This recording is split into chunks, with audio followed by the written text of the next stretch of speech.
Hello everyone, my name is Tikeshwar Naik. In math competitions, I see many questions where you need to know how to draw reflections of something, right?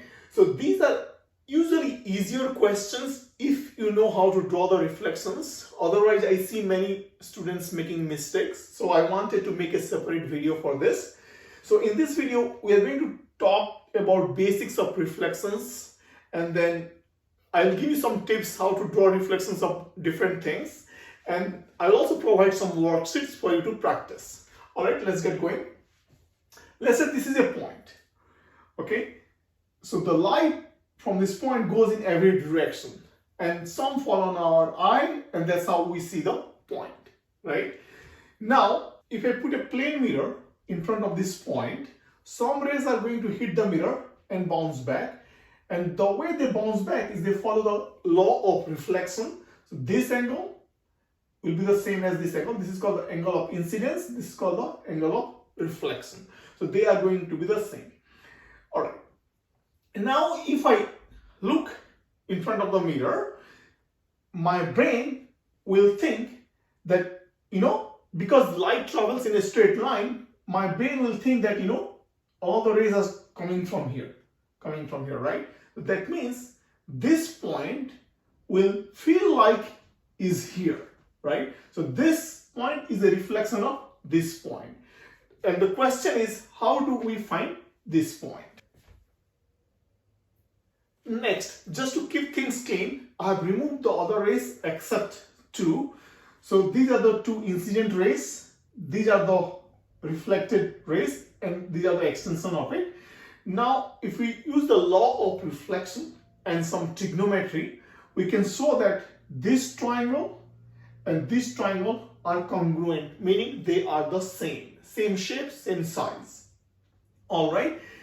Now, from there, if they are congruent, then this length is same as this length, meaning if I draw a reflected ray from this point to the mirror at an angle theta, right?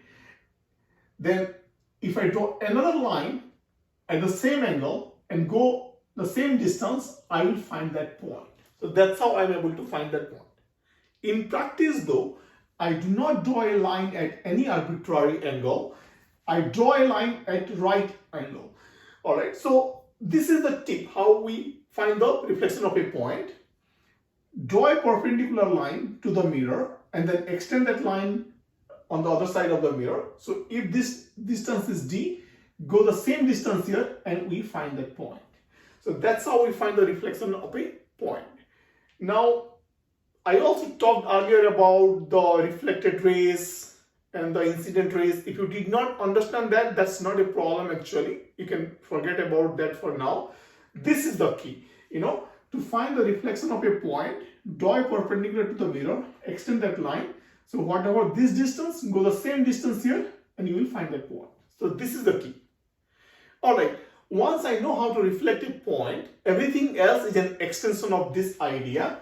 For example, if I have a straight line, I can think of the straight line as a collection of many different points. And I know how to reflect each point.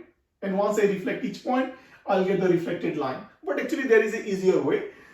So if this is a line, take any of the endpoints. It can be either one, but let's take this one. I know how to reflect this point, right? And if this line is at an angle theta, draw another line at the same angle but in the opposite direction. And if this length is L, mark the same length, L here. This line will be a reflection of this line here. You can also think of it as, let's say you draw this on a piece of paper and this is the line of reflection. If I fold it, right, this should overlap with this one. That is another way to think about it. All right, now here there is another example. I have a line that is perpendicular to the mirror, another line that is parallel to the mirror, and another line that is an angle. So as you can imagine, this line is going away from the mirror. So the reflection of that will go away like this. This line is parallel. So this reflection will also be parallel. This line is at an angle. This will be at the same angle. right? This is just for example. All right, now we can keep extending that idea.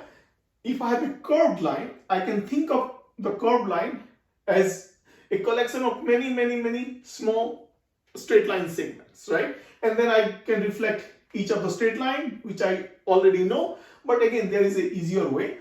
What we do is, take any representative point. For example, let's say this one, reflect that, and then draw the same shape except just flip it with respect to the line of reflection. So this is flipped, right? Similarly, this one, you can just try to take any representative point, let's say that one, draw the reflection here, and then try to draw a shape that is flipped with respect to this line. We get that one, right? Now, as you can notice, this mirror is also a line of symmetry, right? And it is also a fold line, meaning if I draw this on a piece of paper and if I fold it along this line, this should exactly overlap with this. Okay, now let's move on to drawing the reflection of shapes, right? The shapes is nothing but collection of lines, and we already know how to draw the reflection of lines, so it's easy. For example, this line will reflect like this, and so on and so forth. Okay. One last thing I wanted to note. So this is a reflection of this, but if I reflect it again with respect to this line, I get the original shape, right? So reflection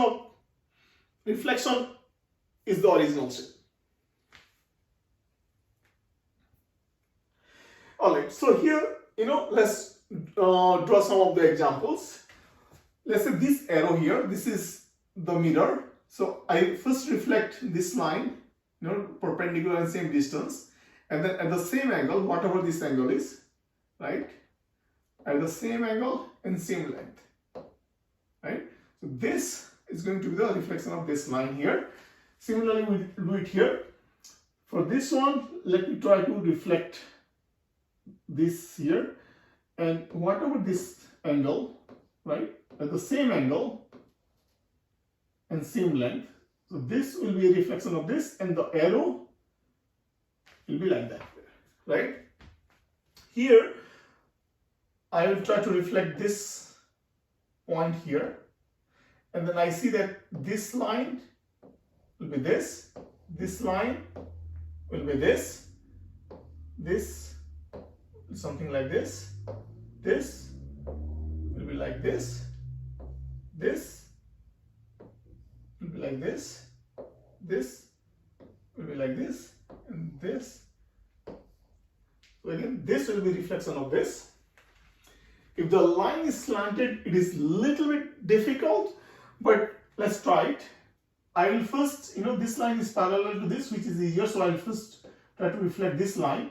So at the same distance, I draw this parallel line. Now, instead of trying to reflect each line, I will try to, think of, imagine how to flip this shape, right? So this is take this as the base, and then draw the rest. So I'm drawing this, and then this two will go somewhere like this, and then that will be that, right? So this will be reflection of this one. All right, just to wrap up, in the next few slides, I am going to give you some worksheets. So feel free to pause the video, take a screenshot, and try to work it out. And after the worksheet, I have also given you the solution. Thank you so much. See you in the next video. Thank you.